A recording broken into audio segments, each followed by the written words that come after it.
Welcome back for a conversation with Boston Mayor Marty Walsh. So, Mayor, there's a new study out by academics out in the Southwest that suggests that the pandemic we're suffering through could wipe out a third of all state revenues across the country. Now, Boston, like other cities and towns, relies heavily on aid from the Commonwealth. Your budget proposal is due out this week.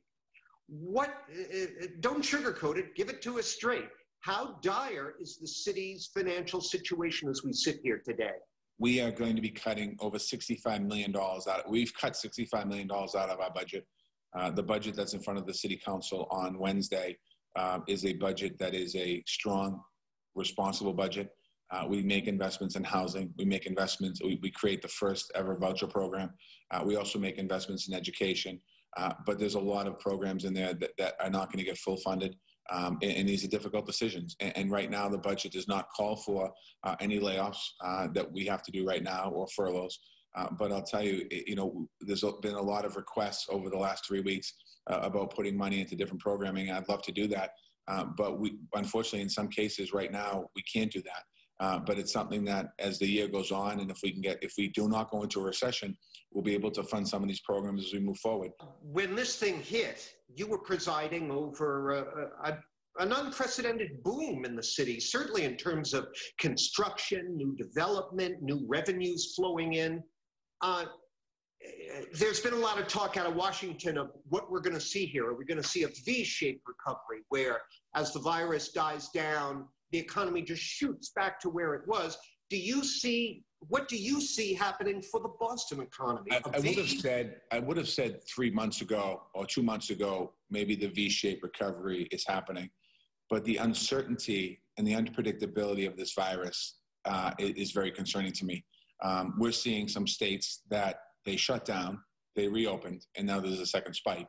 And we haven't seen a second kind of increase yet in cases. They're talking about the fall.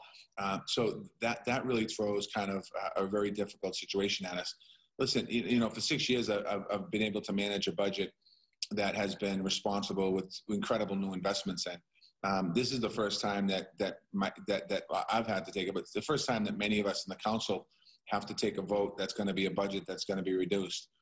We have to manage our budget very carefully because if we don't have a V, and the way you explained it, come out of this recession quickly, this means we have a prolonged recession. If we have a prolonged recession, then that doesn't just affect this fiscal year, it affects the next 2 and 3 down the road, where new investments will not happen, and it's very difficult, and you can't force it. And if we continue to if the state doesn't recover, then not only will our impact be impacted, but we'll get a second impact because the state revenues are less, which will affect our schools, our local aid. So we have to be very cognizant and pay very much attention as we move forward here about how do we move forward here with caution.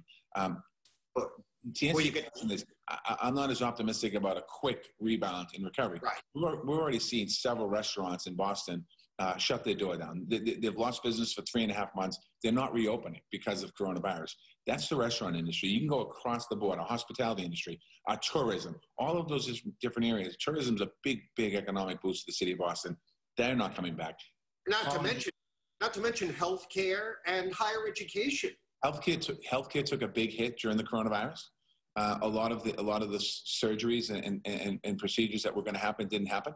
Our college universities, there's questions about are our students coming back, about 150,000 to 200,000. They're a big boom to our economy and our retail. So there's a lot of unanswered questions right now. So I think right now is the time, even with in light of everything going on, we have to be responsible. The taxpayers of Boston demand that we be responsible. And we've had a AAA bond rating for 6 consecutive years in the city of Boston. And that's by having a responsible budget.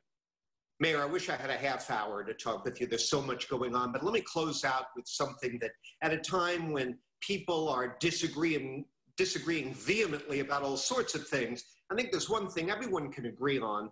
Working people need to get a decent night's sleep. And we've got this phenomenon with the fireworks going off. It's not just Boston. It's happening in other cities.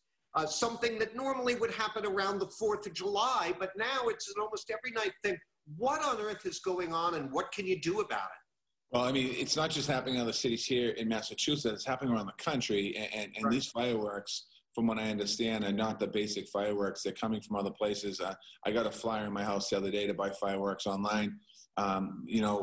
We've had many conversations. This cannot be the police responding only. I know the City Council, Julia Mejia, had a hearing the other day, or a meeting the other day, to talk about it. And I think we have to have conversations. I think we need our communities to talk to their young people. We need to talk to kids. We need to talk to, and try and get hold of these illegal fireworks coming in. So the one thing I will say, anyone that sees vans coming into your neighborhood selling fireworks, if there's any chance you could contact 911 to let them know, because these fireworks are being sold on our street corners illegally. And it's more than the firecracker or the bottle rockets from the old days. These things are more advanced and they're dangerous. And in Boston, my concern is we have a housing stock in some neighborhoods that's old, three-deckers. And my concern is for fire and danger. And not only that, last night when I was in bed, I heard it sounded like a bomb that went off, and it was going off for about 15, 20 minutes. It's dangerous for people that are lighting these fireworks. So we're asking you for help from everybody. Wow. Well, a big job just got a whole lot bigger. Mayor Walsh, thank you very much for joining us. Thanks, John.